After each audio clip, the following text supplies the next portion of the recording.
It is a dimension as vast as space, and as timeless as infinity.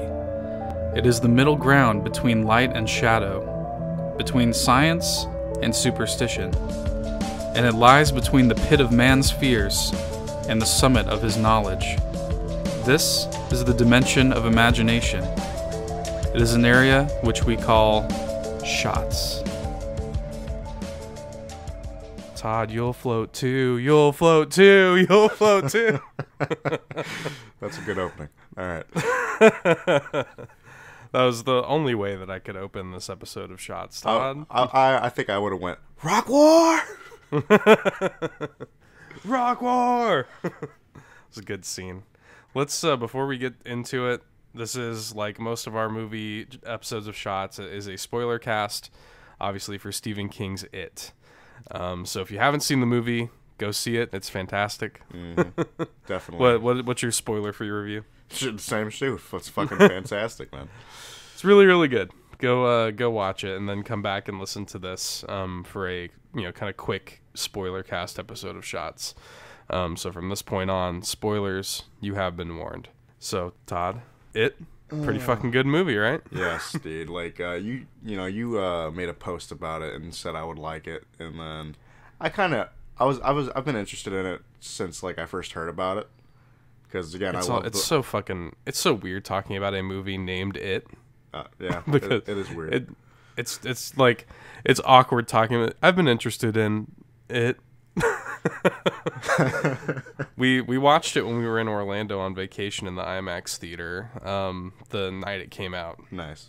So, which was really cool seeing it in IMAX on that big screen. But shit, I mean, you and I think we both kind of are fans of the book. Yeah. I haven't read it in years, but I really enjoyed reading that book back in the day. Oh yeah, I haven't read it in probably over a decade, but that sounds about right. But I really, really like that book a lot. It's huge. It's the reason I haven't reread it is because it's literally like over 1,000 pages. Yep. Like it's a huge, huge book. That's back when I actually used to read like 1,000-page novels. Yeah, just consume that shit. But my favorite thing about this movie is like how much more it sticks to the book than the 1990 Tim Curry movie adaptation or miniseries or whatever. Yeah, definitely. It's and I keep saying this, but like this movie, the 2017 version of It makes the 1990 version of it look like a fucking cartoon. Like it is scary, it is tense, it is faithful to the book in all of the right ways. It has fantastic performances, it has a great cast. I really like it a lot. And, good horror movies are so hard to come by. And especially any with, like, substance and, like, a good story, a good Stephen King story behind it. It's funny, is that's how I always phrase what a good horror movie is to me now. Is because I don't get... Good story? Jump scares don't get me. I need a movie with substance. I need a solid story. And obviously, again, this is Stephen King's It. It's going to be a good story. So Yeah, exactly. So, I mean, it just has a solid story at the heart of it, and then it helps that, Andy Muschietti, the director of Mama, is the director of this. I actually did not know that. Yeah, and it kind of makes sense. Once you know that, you're kind of like, oh, okay, I can kind of see that. In fact, Stan's, like, Fear, the painting, it totally reminded me of Mama. Now that you told me that, I can definitely see that, yeah. And Mama falls in line with one of those modern horror movies that I actually really liked. Yeah, I enjoy Mama. Mama's a good one. Yeah, so it's kind of cool coming from that to this. It's kind of a cool kind of track record. And if I'm not mistaken, I think Mama was his first movie, and you can definitely see the sort of like blood of Mama flowing through the veins of It. Mm-hmm.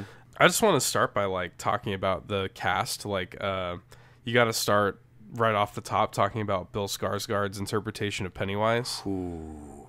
Like, so cool, man. Like, yeah, I really love what he's done with the character. Definitely, man. It's like he plays, like, again, he plays it creepy, and then like this almost childlike. He's not like Tim Curry. I'm telling you, if you go back and watch that, it's still good, and you still gotta appreciate Tim Curry's like performance, but it's like corny, you know what I mean? Like it's he's playing it like he's like an actual clown, and then every now and then he's like, "I'll kill you," you know. But like even just like Tim Curry's voice with Pennywise is just kind of like, "Hiya, Georgie," you know, kind of thing. And it's just kind of like goofy, and you know, it's not a bad performance, but compared to this, like Bill Skarsgård is playing this character like he's like a fucking hungry animal. Yeah. Because he is really, you know, and what really disturbed me is like Bill Skarsgård is kind of wall-eyed, so he's almost got that like lazy eye, you know, and like that's fucking creepy. And then like sometimes he's just drooling and shit like that. Mm-hmm. Like the man is able to just like conjure an unspeakable amount of drool. I was actually like, we were reading some trivia on the IMDb page after we saw the movie, and there's the scenes where like Pennywise is looking in different directions. Mm-hmm. That was originally supposed to be CG, but Bill Skarsgård can just say fuck it and do it. That's so weird. That's so weird to me. I can't do that shit with my eyes, and it's just weird when you see him doing that. Yeah, he's just like drooling all over the place, and he just looks like an animal that is hungry to eat these children, you know. And then yeah, every now and then he's got this kind of like childish kind of voice to him and stuff, and he does some really cool things with his body, and he's just got this kind of like tall, lanky kind of body, and it's a really interesting interpretation. That's actually another thing I read, is he trained with a contortionist. Okay, that makes sense. There's that moment when like he's like in a fridge, and he like comes out of the fridge. Oh, it's weird. Oh, that scene actually disturbed me. Yeah, that's one body contortion shit in horror movies bothers me. And that's actually one thing in Mama, when they're bent over backwards and they start running at you while they're bent over back. I'm like, oh, I don't like that shit. Do not like that shit. But I also just love the cast of the Losers Club. Like, they're relatively unknown, with the exception of Finn Wolfhard, Stranger Things that's the only one that I like, that I know. So yeah, I didn't recognize any of the other actors, but they're all great. I really liked all of them, and I liked the kind of ways that they changed the backstories of them in some smart and subtle ways. The decisions that they made to change things from the book were smart decisions. Mm-hmm. I didn't dislike any of the changes that were made. There was the book famously has that kind of like child orgy scene. Yeah. Which obviously is not in this. And like in the 1990 movie, they didn't even fucking touch that. And I was kind of wondering, because this movie does deal with like some dark subject matter. Yeah.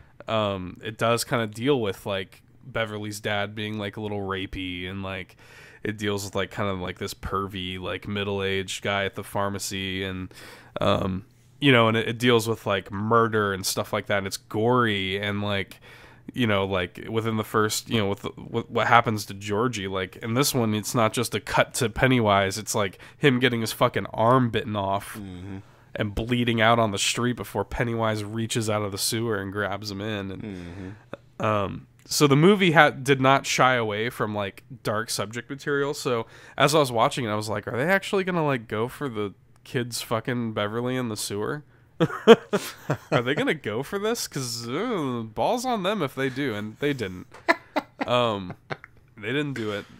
In the original Cary Fukunaga's script, I guess that was in, and then it was revised to where Beverly like grabs each of their faces and just like looks in each of their eyes or whatever. Because the whole point of it, and Stephen King's defense of that weird scene, is, I needed something in that moment to bring the losers together or whatever. Yeah, that's the whole defense of it, I guess. And what they ended up doing instead is Pennywise captures Beverly, and they all kind of team up to save her. Which a lot of people are kind of bitching about. Oh, she's a damsel now? Is that what this is? You're damseling Beverly? Oh. And I'm like, they're kind of between a rock and a hard place with that. Like, because either, like what do you want? If they don't do that, they're going to do like they did in the book and just have a bunch of kids gangbang. So like, you gotta take the good with the bad. I mean, I don't like damseling as much as the next guy or whatever, but like, I thought that they made it work, pretty well in this movie as opposed to the alternative. You know what I mean? I mean, Yeah. I respect them for pulling the plug on that, and kind of doing what they did. And honestly, it's such a small moment anyway. It is a nice way to bring them all together. Mm-hmm. I liked that whole confrontation in the sewer. My only real complaint with the movie is I almost feel like Pennywise, or they let Pennywise play too many of his cards in the confrontation in the house. Okay. In the Niebolt house. By the time you get to the confrontation in the sewers, you're just kind of like, all right. Like, he's not even scary anymore, you know? Yeah, I feel that. Which is almost the point, because like the movie is relentless with its scares. Like, it is just scare after scare after scare after scare. And my fiance, who does not like horror movies at all, she's like ready to have a heart attack by the end of this fucking movie. She's literally like panting. She's like, holy shit. And then by the end of it, she's just like, you're almost tired. You're almost just emotionally drained from all the scares, you know? When you get to the sewers, like immediately after the confrontation in the house, you're just like, well, I just saw all this shit. You know? Yeah. And you have to have that scene in the sewers, but I almost wish that they had made the house scene shorter and kind of given us more meat to chew on in the required scene, really. I respect that, yeah. And the movie is really long, but I mean, it sort of has to be. And even still, it's going to be split into 2 parts. Spoilers, I guess. It's going to be, at the very end, it says chapter 1, so they're going to do chapter 2 with all of the kids as adults, obviously. We're going to get more. It's already been greenlit. It's broken so many box office records. I don't know. I'm just really happy that, is it the best Stephen King adaptation? Probably, in terms of actually adapting the work. Yeah, I feel that. Like, you could say that, like, the movie Carrie or The Shining, those are better movies. But in terms of literally adapting Stephen King's work, I would say that it is the best. Mm-hmm. I would say that it is the best, like, actual adaptation of the source material. Because even though they've changed some things, and it really does, by and large, take most of its inspiration from the book. And again, the changes they did make are smart. The book is set in like the 50s. This is set in the 80s. It's set in like the late 80s. So, whenever we get to chapter 2, it's going to be in modern day. I think the books are legit. Well, the book's like 1958 or some shit, right? Yeah, something like that. And then this is probably set in like 1985. Like, ooh, reverse the number. Yeah, I think that's true. Yeah, and so, every 27 years or whatever, he comes back, and so the kind of adult version is going to be more modern day, which will be interesting. I don't know. It's just I think it's a really smart, really effective, really good adaptation of the original book, which is a really fucking good book. So I just, directed by a competent horror director, and and it's also got you kind of have to give a nod to whoever is responsible for the art of this movie and just the visual design. Oh yeah, definitely. Because not only is the visual design of like Pennywise good, like just the creep, like the disturbing imagery in this movie is like on point. Mm-hmm. Yeah, we were talking about that before we even were recording. There's just some fucked up shit in this movie, and I love that because in the 1990 like miniseries, Pennywise is just pretty much the clown throughout the whole movie until the end. Yeah, and like it's nice because in this one it actually does play on the fact that Pennywise he changes into the kids' fears. Yeah. So like you see the leper, and you see that shit. They changed a couple of the kids' fears, but it makes more sense given the kids' new backstory. Yeah. But it's cool that aspect of it is in there, and I just really gotta applaud the movie's like visual design, because it's really really good. And I'm ready for chapter 2. Yeah, welcome to the loser clubs, asshole. Yeah, that moment's so good. It's like he's like, I fucking told you, Billy. I fucking told you. You punched me in the face, and this, that, and the other, and now you're gonna make me kill this fucking clown. Love it. That moment. That's honestly probably my favorite moment in the movie. It's a good moment. It's a good moment. It's just a really good movie. If you've made it this far, hopefully you've already seen it. But if you didn't care about spoilers and watched it anyway, just go watch it. It's really good, and I'm happy that the movie is doing as well as it is because it deserves to be rewarded. And I'm looking forward to Chapter 2. Although, man, if Chapter 2 is as faithful to the book as Chapter 1 was, Chapter 2 is gonna be fucking weird. I was reading about it. Like that Chapter 2 is supposed to be like super super dark compared to this one. Well, I mean, like, just in Chapter 2, like, oh, I know. you start getting. I know you read the book and everything, but it starts getting into all the cosmic shit. Yeah, from what I was reading is they are gonna fit that scene kind of in with where he does like the Native American ritual thing. Yeah, it gets fucking weird, man. Like, it's Stephen King, so like Stephen King, that Stephen King weirdness is a very like tangible thing. Oh, it definitely is. But like it goes off the goddamn deep end. Like it gets nuts. I mean, like you start talking about like, you know, like this god turtle that vomited up the world. Like it gets fucking crazy, and I'm looking forward to seeing the way that they handle that. I don't know if you noticed when towards the end of the movie, like right before the scene where Billy goes to the basement and sees Georgie, and it's the "You'll float too." Yeah, he has like this like Lego turtle. He has a little Lego turtle in his room. I was like, oh, that's fucking dope. So it's gonna be weird. It's gonna be weird to see how they handle all that shit.